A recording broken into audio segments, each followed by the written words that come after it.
இஸ்ரேலின் இராணுவம் பெய்ரூட்டின் தெற்கு புறநகர் பகுதியில் ஒரு புதிய அலை தாக்குதலை நடத்தியிருக்கிறாங்க. என்ன சொல்றது, அந்த தாக்குதல் பெரிய ஒரு தாக்குதலாக இருக்கின்றது. இதனால பாரிய வெடிப்புகள் ஏற்பட்டன. அது மட்டும் கிடையாது, லெபனானின் தலைநகரை சுற்றி அப்படியே இந்த தீ புலம்புகள் வானத்தை நோக்கி சென்று கொண்டிருக்கின்றது. நீங்க பார்த்து கொண்டிருக்கிறீங்க. இது இஸ்ரேலிய படைகள் மத்திய காசாவில் உள்ள ஒரு மசூதியை குண்டு வீசி தாக்கியிருக்கிறாங்க. இது குறைந்தது இந்த தாக்குதல்ல 21 பேர் கொல்லப்பட்டதாக ஒரு செய்தி கிடைக்கப்பட்டிருக்கின்றது. 21 பேர் கொல்லப்பட்டதாகவும் பலர் காயமடைந்துள்ளதாகவும் இந்த செய்தியில கிடைக்கப்பட்டிருக்கின்றது.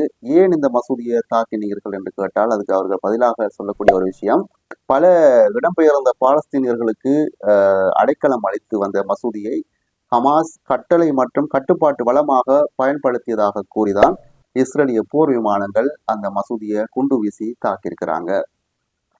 காசாவில உங்களுக்கு தெரியும், கடந்த அக்டோபர் மாதம் 2023 இஸ்ரேலிய தாக்குதல்களில் குறைஞ்சது இஸ்ரேல்ல கொல்லப்பட்டது 1139 பேர் கொல்லப்பட்டார்கள் இஸ்ரேலியர்கள். அது மட்டுமின்றி 200க்கும் அதிகமானவர்கள் சிறைப்பிடித்து செல்லப்பட்டார்கள் ஹமாஸ் தரப்பினரால்.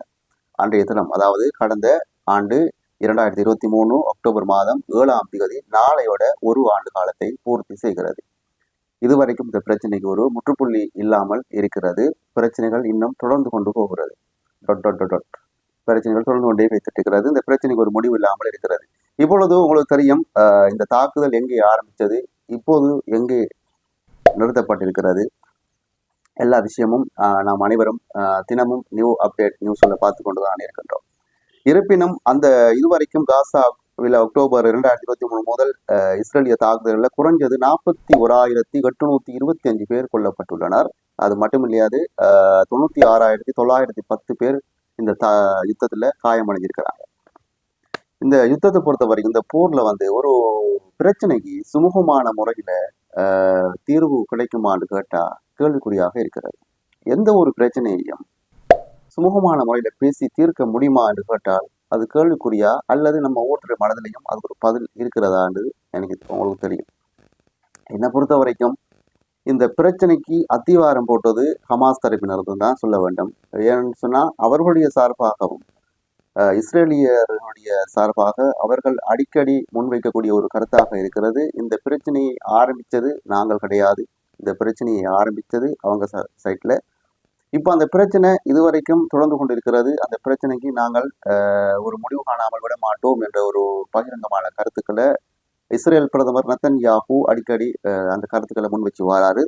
இப்போ இந்த ஹமாஸ் தரப்பினருக்கு நாங்களும் இருக்கிறோம் என்று ஒரு தைரியத்தையும் ஒரு இதை கொடுத்திருக்கிறாரு. ஈரான் தலைவர் அயதுல்லா அலி கமேனி கடந்த வெள்ளிக்கிழமை ஒரு உரையை ஆற்றியிருந்தாரு.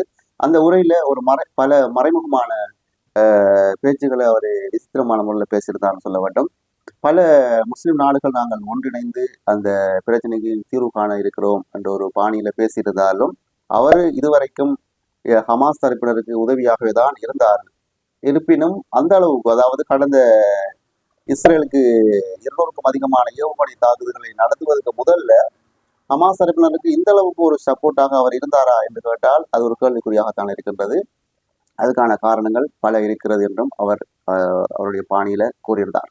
எது எப்படியோ, இந்த பிரச்சனைகளால நிறைய குழந்தைகள் இறந்திருக்கிறாங்க, பெண்கள், வயதானவர்கள், பொதுமக்கள் அனைவருமே, கட்டடங்கள், இப்படி எல்லாமே பாதிக்கப்பட்டிருக்கிறது இந்த பிரச்சனைகளால. இந்த பிரச்சனைகள் ஒரு பிரச்சனைக்கு தீர்வு காண்பது யுத்தத்தாலையும் இரத்தத்தாலையுமான்னு கேட்டா என்ன பொறுத்த வரைக்கும் நிச்சயமா கிடையாது. சுமூகமான முறையில பேசி தீர்க்கக்கூடிய எவ்வளவோ பிரச்சனைகளை இன்றைக்கு உலகளாவ ரீதியில யுத்தத்தாலையும் இரத்தத்தாலையும் முடிவு காண வேண்டும் என்று சொல்லி பொறித்தனமான முறையில மனிதர்கள் நடந்து கொண்டிருக்கிறார்கள். இந்த பிரச்சனைகள் கூடிய சீக்கிரம் நிறைவுக்கு வர வேண்டும் என்று சொல்லிதான் இறைவனை பிரார்த்திக்கின்றோம். இவர்கள் ஆரம்பிச்சிருந்த ஒரு சில பிரச்சனைகளால உண்மையிலேயே வீணாக ஒரு சில உயிர்கள், ஒரு சில பல்லாயிரக்கணக்கான உயிர்கள் சென்று கொண்டிருக்கின்றது. இதில் நினைக்கின்ற பொழுது நிச்சயமாக ஒவ்வொருத்தருடைய மனதிலையும் கவலையாக இருக்கின்றது. சரி, இந்த செய்தி பிரிவுக்கு நீங்கள் முதல் தடவையாக வந்திருக்கீங்கன்னு சொன்னாங்க, மறக்காம இந்த ஒரு சேனலை சப்ஸ்கிரைப் பண்ணிவிட்டு செய்திகளை பாருங்க. நான் போடுற நியூ அப்டேட் உடனுக்குடன் உங்களுக்கு நோட்டிபிகேஷனோட சேரும் என்பதில் சந்தேகம் கிடையாது. மற்றும் ஒரு செய்தியில சந்திக்கும் வரை விடைபெறப் போகிறேன். மற்றும் ஒரு செய்தி சந்திக்கும் வரை விடைபெறும் நான் என்று உங்கள் அன்பின் தாஜுதீன் ரைஸ். நன்றி.